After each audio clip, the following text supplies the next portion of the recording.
Now we're off to the next part in Module 8.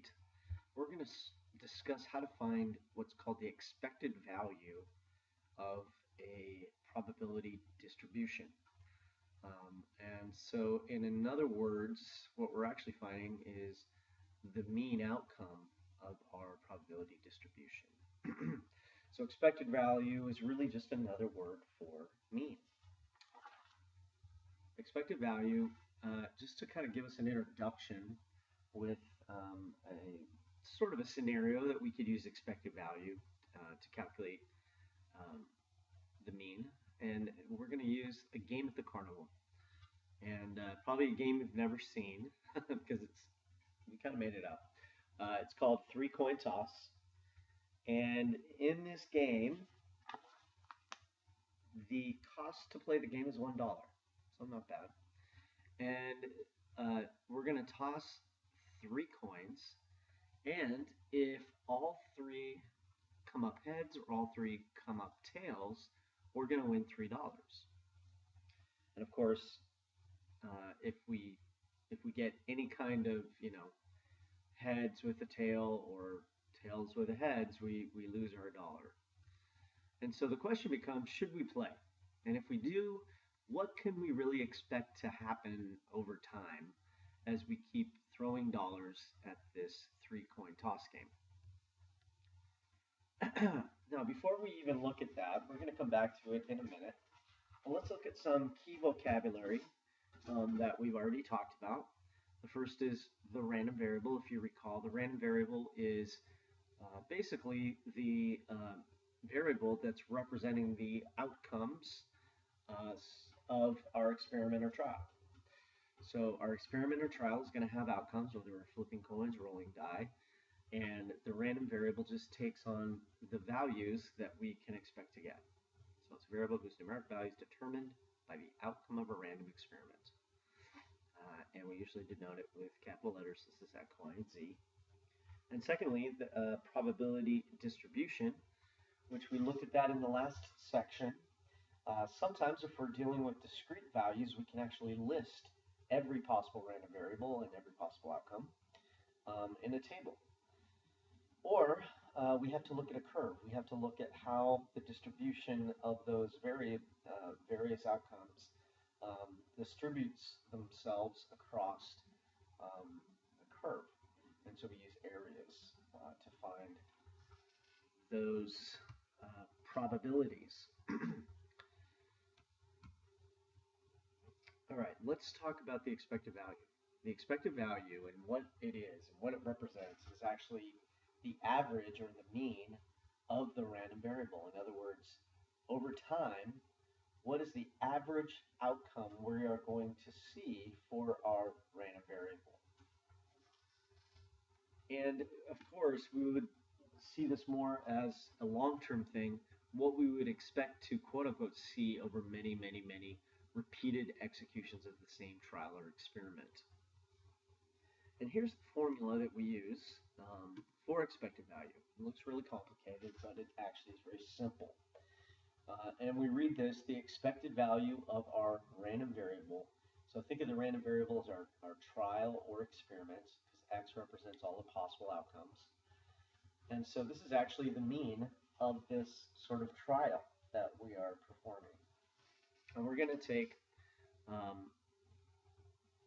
the expected outcome multiplied by its probability. We're using W here, but really you can just put X, the various outcomes for X here.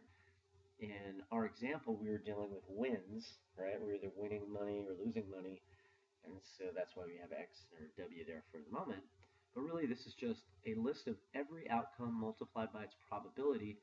And as you can see with the sigma out here, that means we're going to take all these products of the outcome times the probability, and we're going to add them all up. So let's look at an example. X is going to equal the number of heads tossed. Okay, so excuse me. We got a little bit of an allergy season going on. I just mowed the lawn, so X is going to be the number of heads tossed. Remember, in our game, we're tossing a coin 3 times. And so really we have to decide whether we're going to set X equal the number of heads or the X equal to the number of tails, either way. So given that we define it as heads, X is going to take on then, in our 3 tosses, a value between 0 and 3. 0 for I don't get any heads after 3 tosses, and 3 for if I get 3 heads, and then everything else in between. So we write out these possible outcomes. This is our sample space for the experiment. And I put it into my probability distribution. 0 through 3, I've written out every possible outcome. And we see that for 0, there is one possible outcome here, heads, heads, heads. Or, I'm sorry, number of heads. So 0 would be tails, tails, tails. And the probability of that outcome is 1/8. And then for 1 head, we want to look at our sample space and see how many 1 heads we have. We have 1 here, and 1 here. So there's 3 ways I can be successful out of the 8 possible outcomes. And the same for 2 heads. We have one here, and 1 here. So again, 3 out of 8 probability. And then for 3 heads, of course, there's only one way that can happen. So we see 1/8. So there's a 2/8 probability that we will win, and there is a 6/8 probability that we will lose. Let's go ahead and look at another, and we're going to come back to that game here in a minute. But let's look at rolling 2 dice, where X is equal to the sum of 2 dice. We saw this previously, and so here are all my probable outcomes for that experimental trial.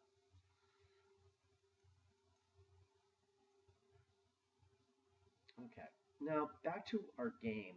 What we're really concerned about here, of course, is winning, right? We have the probabilities down for the various outcomes, so now we're going to translate that into money and what we could expect to see over the long term playing this game. So here we have our random variable X with all of its outcomes, and then we have the probabilities associated with those. We're going to add a third column here, which is the wins. The 2 wins are getting 0 heads or 3 heads, right? And since I'm winning $3, but I played $1 to play, I'm actually gaining $2, right?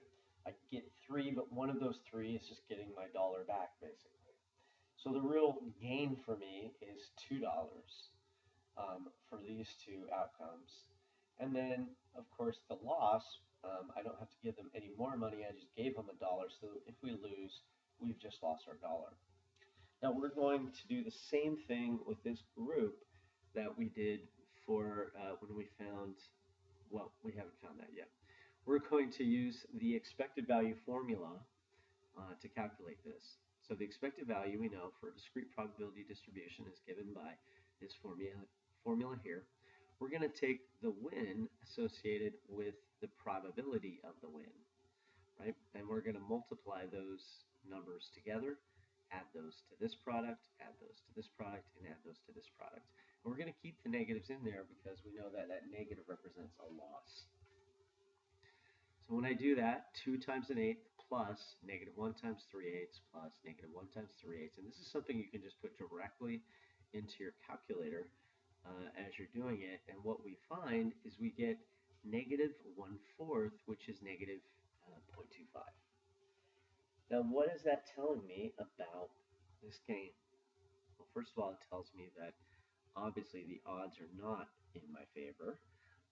I'm going to be losing over time, and specifically I can say that on average per game I'm going to lose about 25 cents over a long period of time, right? Every time I play. So it's 25 cents for every game I've played. And of course what we see is that, these are just probabilities of what will happen over a long time. There will be some gains, there will be some losses, but over time we can expect to lose about 25% per game that we played over time. If we had seen a positive 0.25, that would of course represent a gain of 25 cents per game, which would be, hey, that would be a good thing, and we'd probably want to sit there and just keep playing because the odds would be in our favor. But I doubt that whoever set up this game would allow that for very long. All right, so that's the idea of expected value. It's really a weighted mean, a weighted average, where the probability is your weight, right? And so we take this multiplied by that, plus this multiplied by that, plus that multiplied by that, and so on and so forth. We can also look at variance and standard deviation of a probability distribution table. Sometimes it's also helpful to know how much variance I'm going to see within a given scenario.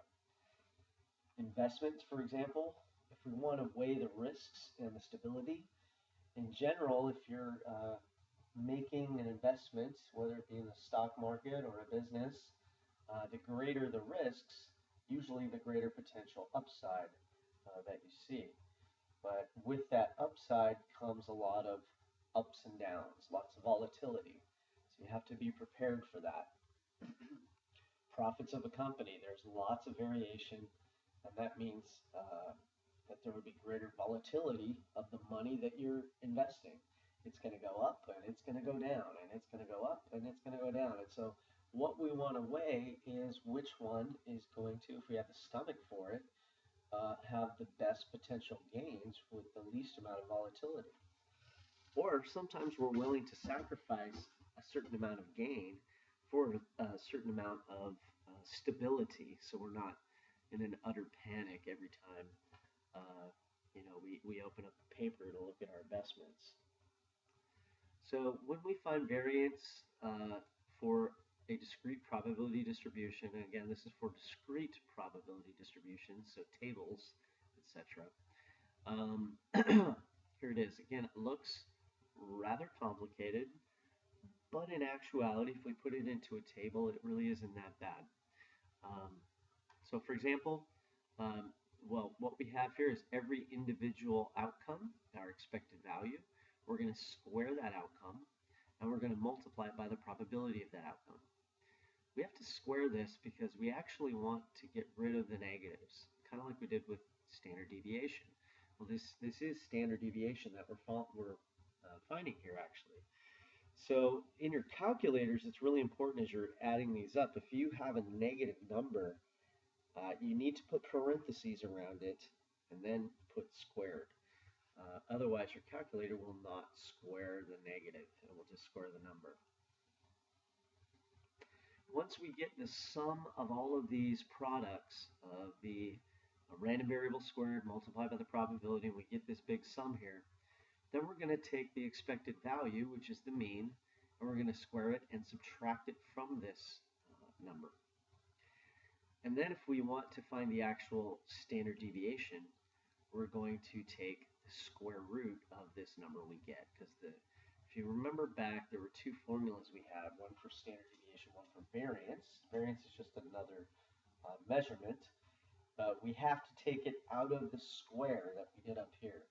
So to take it back into the units that we're really looking at, we have to take the square root of it, and that gives me the general standard deviation. So let's look at an example here where we have two investments to choose from, and we want to look at which one gives us the longest term potential gains. And then we want to also look at what variance or volatility are we going to be experiencing as well, so we can make an informed choice about what investment we should put our money into. All right, so we have investment A, and this is kind of a portfolio of investments and what their possible, what the possible outcomes are. All right, so for investment A, we see that there's a 10% probability that over the year I'm going to gain $1,200. But I may not gain 1200, I may just gain 950, and we calculate that the probability of that happening is about 20%. And I may not get a gain of 950 either. I may lose, or I may get a gain of 130, and there's a 40% chance of that happening. So overall, somewhere between these probabilities, there's about a 70% probability that within the next year I'm going to make a gain off of this investment. But then we have the last two, and these are my losses. It is 10% probability that things go sour and I lose $575. Or there's a even higher probability that I may just lose what I thought I might be able to gain. In fact, there's a 20% probability of losing it versus a 10% probability of gaining $1,200. All right, then we look at investment B. We have $1,500, which is definitely higher than 12. That's at 30% probability. Then we have a 10% probability of 800, and so on and so forth. We have about 60% probability that I'm going to lose something here. But my gains appear to be a lot more than what they were over here. And there's a 40% chance of those larger gains, where over here I only have a total of 30% probability. All right, so if we find the expected value, again, we're going to take 1200 times 0.1, etc., and add these up as we go. We get $64.50 is my expected value from investment A. And in investment B, we take the same thing and we find that investment B has a potential gain of 322. Again, these are averages, and so what I'm expecting to happen over time is that every year I'm going to gain $64.50 from investment A, and over time I could expect to gain $322 from investment B.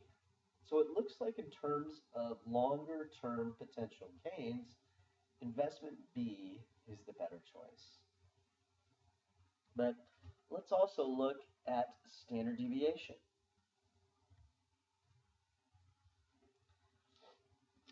Because the standard deviation is really going to tell us on average how much it's going to vary from moment to moment. And so if we're looking for stability, this may play a role in our decision as well. So here's my table of values again, attached to their probabilities. And so I first do, I'm going to take 1200 squared times 0.1, and this is what I get, 144,000.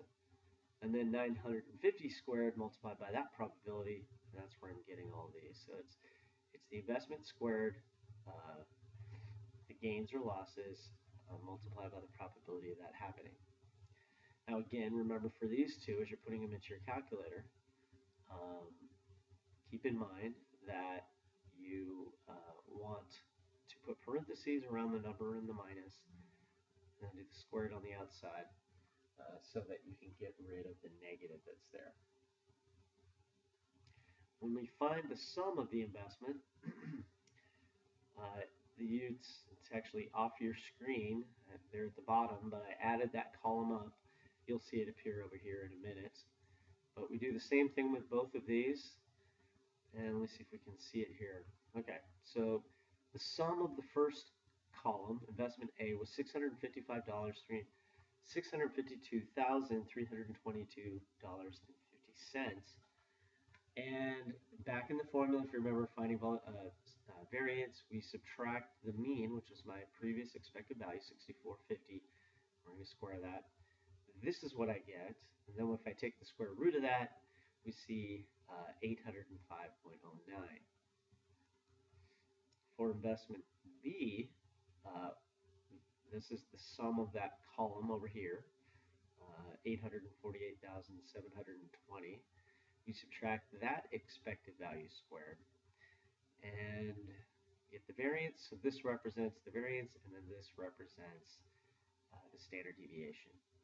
And in this problem, what we see is that investment B actually offers the greatest potential. Right here was our expected value over time, but also it has a much higher volatility than investment A. Investment A has less volatility, it's a smaller number. Volatility is a bad thing, you know, even if you're hanging on to it a long time. But it really depends on your personality, what you can handle. And so this gives us an idea of how much variability we can expect to see within our investment. I hope this was helpful to you, and this comes to the end of 8.2. It's the first part, expected value.